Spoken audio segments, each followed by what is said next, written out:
Hello, everyone. I'd like to talk about TYT, the Young Turks, and Bernie Sanders, and how they changed over the last 4 years. So I've been a big fan. I've been a big fan of both. I've been watching TYT for many years, since at the latest 2006, possibly from even earlier. I always admired them. I found their show very intriguing. They they were completely unscripted and unmuzzled. In other words, they could say whatever they want. Um, Obviously, I'm talking about Jen Kuger. Okay, he's the principal there. The others don't really matter. I'm talking about him in particular. He is the one who really shaped the whole organization, and he is the principal, the one whose opinion really matters. So I really appreciated his viewpoint on things, his take, his opinion. Loved him. For many years, I loved him. And then something happened. Something very, very strange happened. Very, very, very strange. I could not see this coming. Now, let me preface this by saying I myself have changed. So I'm not the same person that I was in 2012 to 2013. I used to be more liberal and I became more conservative.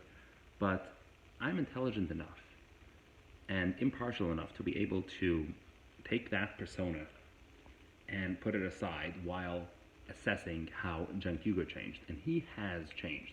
When he started TYT, it was a progressive show, and it was meant to highlight the the cause the cause of the working class, the cause of the have-nots.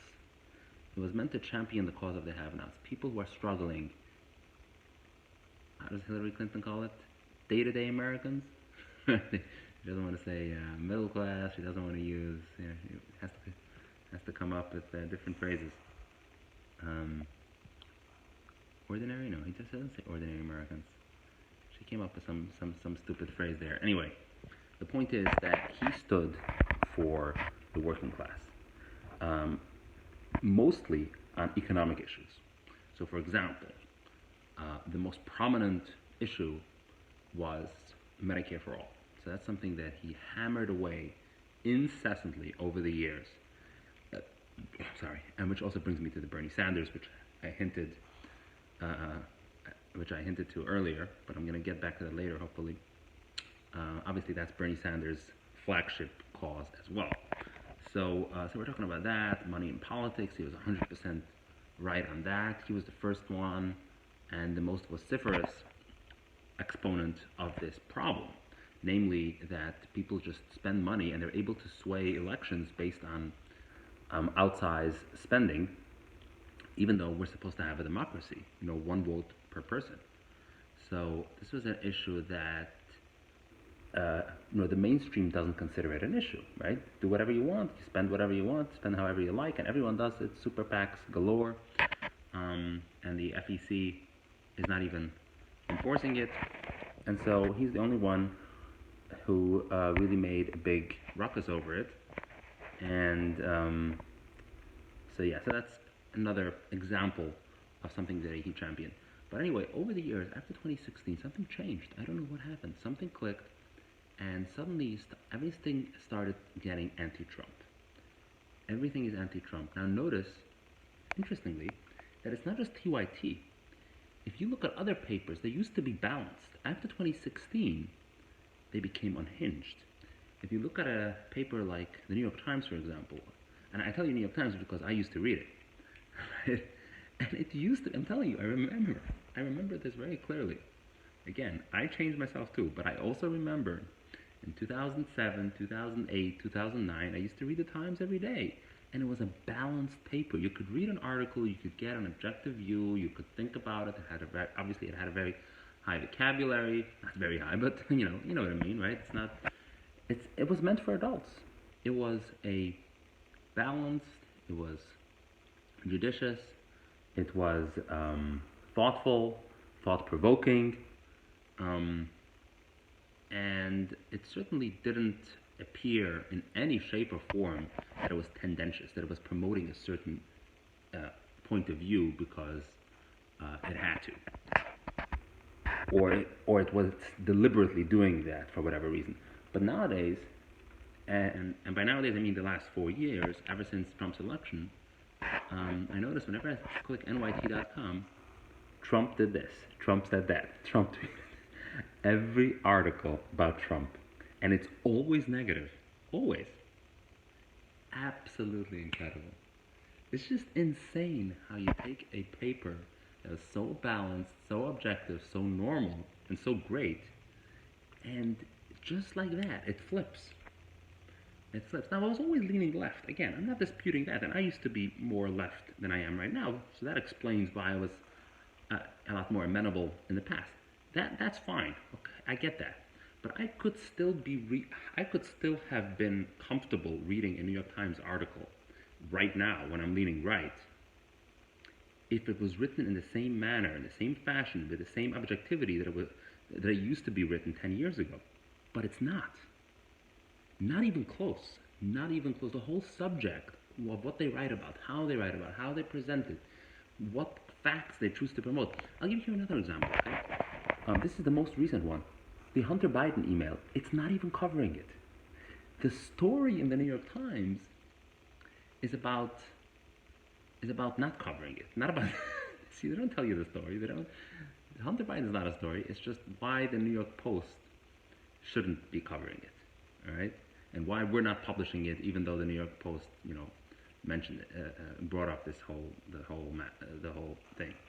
Anyway, so absolutely crazy. I mean, who in their right mind would think that?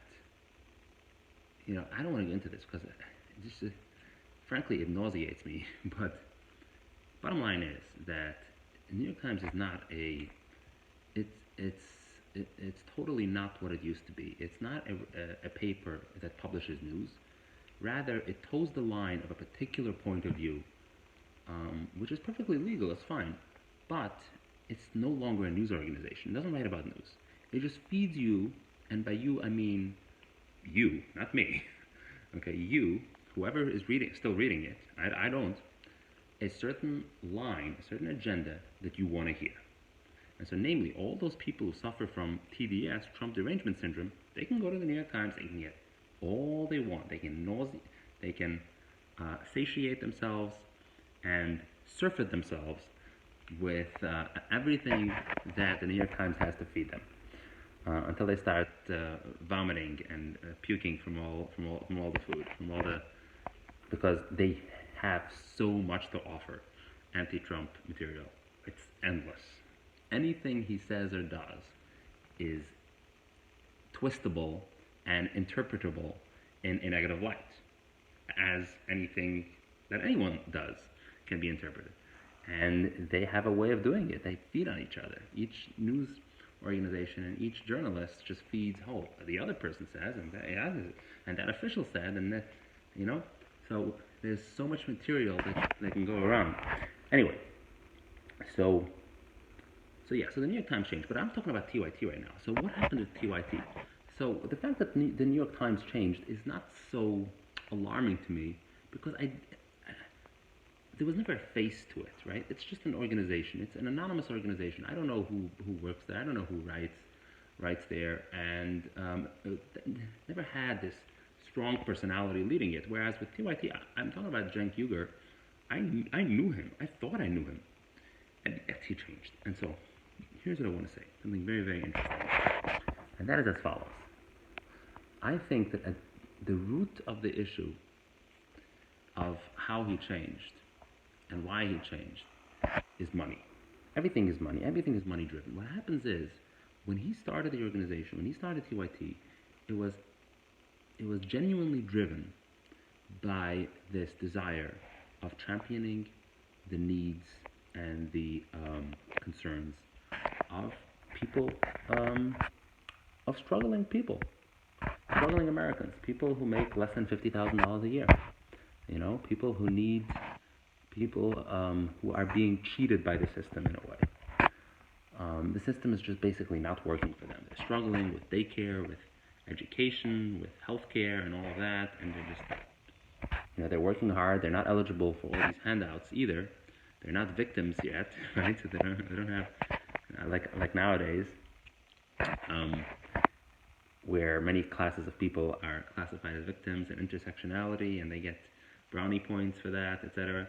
But in 2016, we still lived in a relatively normal world, and so yeah, it's really before 2016, 2008, 2010, in those years, it was very reasonable. And then what happened is, so people start tuning in because they get a fresh view on things. They're tired of watching CNN, and so the viewership starts growing, but the income isn't coming in. So it becomes an issue. So what happens is that as the organization expands and the viewership expands, you want to make more money. So now you start having subscriptions, right? So people, there's membership, people subscribe, but it's still not enough. So then what happened is I don't know the exact years, but in 2012, 2014, investors started coming in and investing in the company. Very, very interesting. Why would anyone invest in a news organization? Does anyone invest in CNN? Does anyone invest in NBC? Does anyone invest in the New York Times? Does the New York Times sell stock? Do they sell a stake? People don't do that. First of all, there isn't a heck of a lot of capital, if any, involved in a news organization. I mean, you're just paying, you're paying rent for your facility maybe, and you're paying payroll, and what else? There's no capital. So why would you ever sell stock? Why would an investor infuse a $4 or $5 million, and later it went up. The most recent investment was closer to 20 or 30 million, but the very first one was like a $4 or $5 million note, and so at that point you're already seeing something is awry here, because they shouldn't be taking any investment money. Now, if somebody is giving a donation, you should still be suspicious, because we all know that when anyone donates, they give their hard-earned money for some cause. They want something in return, right? Nobody is truly altruistic. They want something in return. So you would still be suspicious. But if an investor comes in and puts money on a enterprise that doesn't lend itself to an investment and isn't really projected or expected to make a profit, right? This organization doesn't make a profit.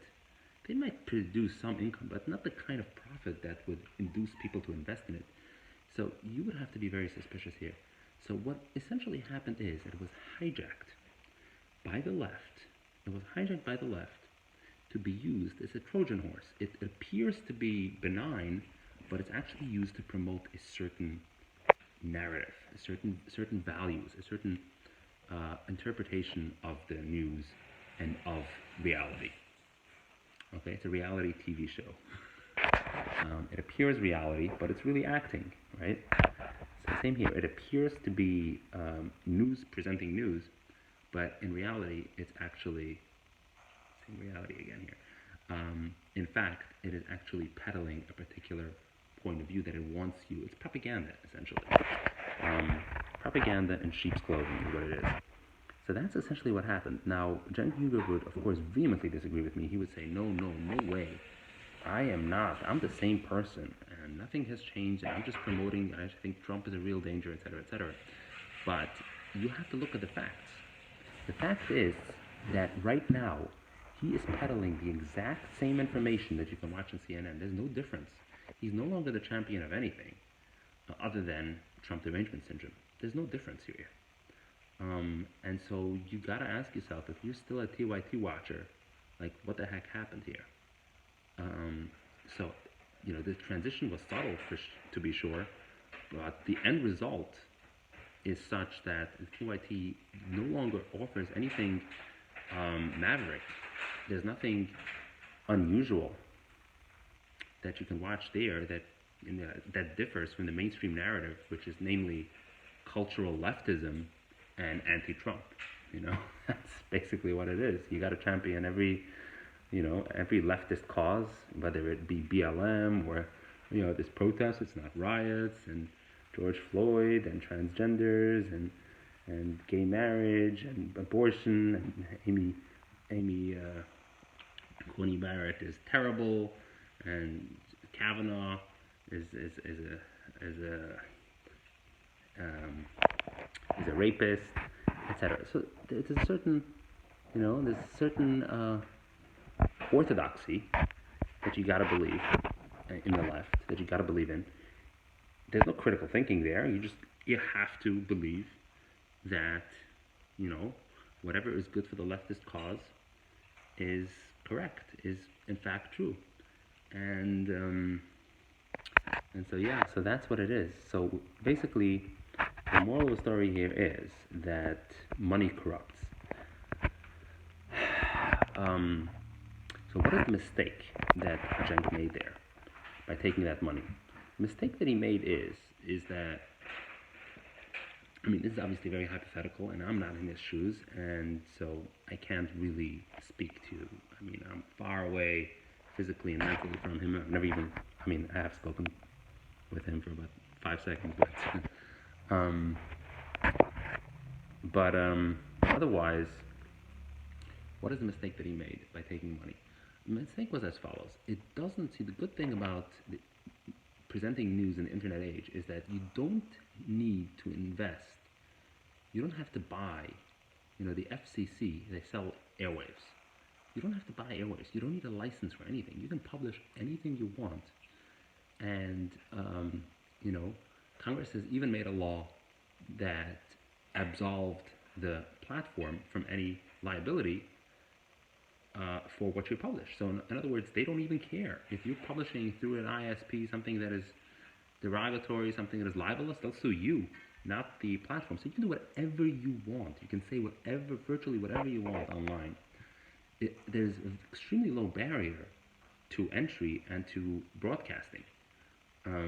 So you can do whatever you want. And so there's no expenses. There's absolutely no expenses. You don't need all that capital. Which brings me back to the question, why did he take all that money? He didn't need all that money. And so the answer is you become greedy.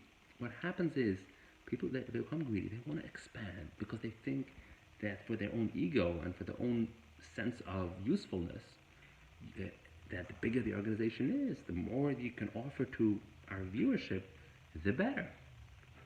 Mistake. Not true. Expanding at the cost of compromising your core message is not worth it. You're compromising your mission, even. And by the way, I know other organizations like this. I don't want to mention it right now because it's kind of irrelevant, and you guys might not know these organizations, but there's other organizations like this. They had a great mission at first, and then they're just irresistible. You have to expand. You have to hire more. You have to collect more revenue, more donations. And so you start building. You start expanding. You start hiring more people, and you start becoming better organized and more sophisticated. The website changes, etc., etc., and everything becomes more complex. Now you have there's a chief for this and a chief for this. There's 20 different departments, 100 different departments, and everyone has their own sphere of expertise and of activism. And in the meantime, the organization isn't accomplishing anything and has veered so far from its original mission. It's actually not achieving anything. The people who originally needed it and actually used it, now they can't even use it anymore. So now the organization is a behemoth. It exists and it's consuming a lot of funding and a lot of donations, but it's actually not accomplishing anything. Crazy. It's actually, it sounds insane for me to say this because you would think just the opposite, that if it has more money, it can even amplify.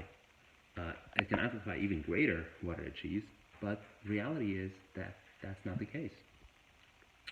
And so that's what happened. He took the money and he corrupted himself, and right now, what is TYT? Nothing. It's just just another Trump deranged network. Okay, now I promised I'm going to get back to Bernie Sanders, so let me just briefly say something about him. Now, I used to be a big fan of him, but he actually also underwent a very similar evolution. So in 2016, he ran on a platform of promoting a working class interest. People who struggled, people who needed help, economic help. We're talking economically, not racially, not culturally. He didn't run on cultural issues. He didn't run on abortion, on making abortion accessible to women. He didn't run on, guns should be banned. He didn't even run on climate change, even though that was was fairly prominent in his messaging, but it wasn't a core message. It wasn't in the top 2 or 3. Obviously, Medicare for All was, and he talked about other things, taxing the rich and having a great infrastructure program to offer jobs for everyone. And I should even mention that he was opposed to the TPP back then. And then in 2020, you saw a whole entire different Bernie. Now he's somehow going against Trump, who wants to have stricter import controls, right? And now somehow that's not good. Why not? What changed? I mean, you acknowledged in 2016 that open borders is bad for manufacturing in the United States, which means bad for workers in the United States, right? So what changed? Interesting. And now in 2020, he ran on a cultural issues were a lot more prominent. Talked about, racial, systemic racism. Talks about the payment, the gap between men and women, and about women, it's women more, and we gotta do this, and we gotta do that, and Trump. He starts bashing Trump every other sentence, and I'm like looking back, and I'm like, hey, you actually agree with him on many issues, and he agrees with you on many issues. So he's not your enemy. You actually disagree with Clinton and with Biden a lot more than you disagree with Trump on substantive issues, not on political correctness, but on actual policy. You can actually, he's not your type for sure, but on actual issues and actionable political points, they actually agree more. Bernie Sanders agrees. Trump wants to create jobs here. Trump would love an infrastructure program. Bernie Sanders agrees that we should agree that we should curtail immigration because that immigration brings down the wages.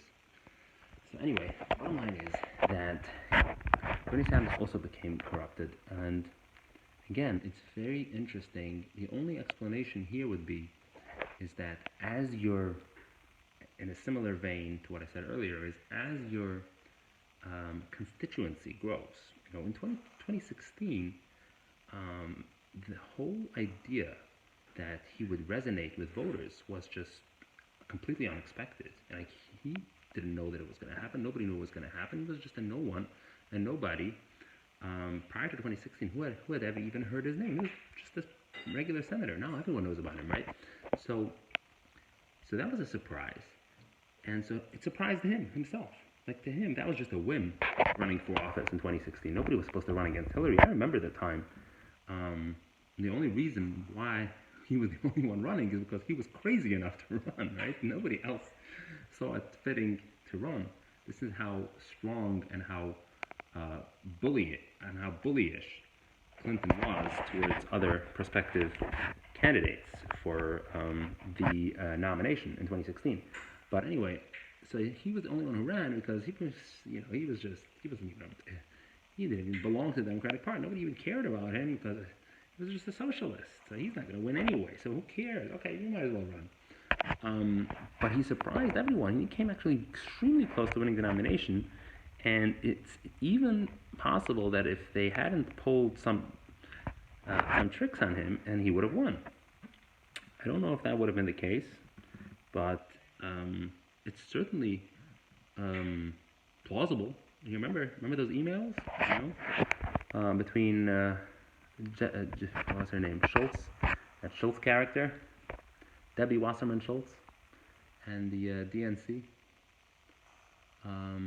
Anyway, so what I'm trying to say is that over time, as you have more and more followers, more and more constituency, people who are voting for you, now you don't have just 100,000, not just a million. Now you have a national audience, and what happens is that you start hiring more people. They become more sophisticated. They have data. Messaging becomes an issue. You can't just talk off the script. You have to have a message, and you have to consolidate, and you have to grow your base. You're not going to win by just being authentic and by just being organic and grassroots. You have to be organized. And so the message becomes massaged. How's that for a pun? So you massage, you tweak, you refine the message, and it's no longer original, and it's no longer Sandersian. It's just a mainstream message, So in 2020, what does he stand for? It's amazing. He's just immediately capitulated, and he said, "Okay, I'm supporting Bernie Sanders." He's just completely vanilla. I have no idea. Whoever was a fan of him in 2016, if you're still a fan of him now, I would love for you to tell me what he stands for at this time, at this point in the game. After he capitulated in 2016, when he didn't have to promote Clinton. He chose to do that. In 2020, the exact same thing. They cheated him out. They ganged up on him. They all went to Biden overnight for no reason, right? Other than to hurt his candidacy, right? He was supposed to win it, even this time around. He had the most followers. He had the plurality of followers. And under any normal contest, he would win. So the only way he lost is by a conspiracy. All the other candidates got together and said, "Oh, we can't let Bernie Sanders win." By the way, including Elizabeth Warren. Incredible how she stabbed him in the back. But anyway, that's a whole entire different story. But so that's how he didn't win. And then what does he go around and do after all of that? He says, "Oh yeah, sure, Joe Biden is our king. I'm going to support him." And what does Joe Biden say? "Hey, that socialist crazy over there, oh, he lost. So we're not adopting his platform." And he says that now after the joint task force. After the joint task force, that the Sandersians touted, "Oh, you see, we have a joint task force between us and Bernie Sanders and Joe Biden. So that means that our ideas are actually going to make it into government if Joe Biden wins." My ass. Anyway, so to summarize what we're talking about here in this monologue, so we're talking about here about a fundamental and comprehensive evolution of all things progressive. Amazingly, they start out with looking out for the average Joe, and you're very sympathetic to this. I mean, I was very sympathetic to this messaging, and then it fizzles. Incredible how it flips, it fizzles, and it just transmutes into something completely unrecognizable. Incredible. So like I said, I lay down some of the reasoning, some of the rationale of how and why this happens. And the moral of the story is that you can't be, if you have a good cause, don't be eager to expand it at all costs. Okay? Don't be eager to expand it at all costs. You don't need to have 5 staff members is enough. You don't need, just because it's good and you have the ear of many people doesn't necessarily mean that you have to have an organized website. It doesn't mean that you have to have activists in every single state. It doesn't mean that you have to listen to every single member of your constituency and adapt your message to them. It's very important, and it's very extremely tempting to do that, but don't do it. Don't do it. Resist. Stay true to your original motive to get involved. Think back. I'm talking here to Cenk and to Bernie Sanders and many other potential leaders. Think back to your original motive, your original reason to get involved, and be loyal. Maintain allegiance to that mission, that original motive to get involved. Don't think about what do I have to do now that I have 10 million supporters, and this person wants this, and this person, and we gotta form a coalition. We gotta find the lowest common denominator that everyone agrees to. You're gonna fail. You're gonna fail. You're gonna fail doing that. Okay, thank you for watching. Bye bye.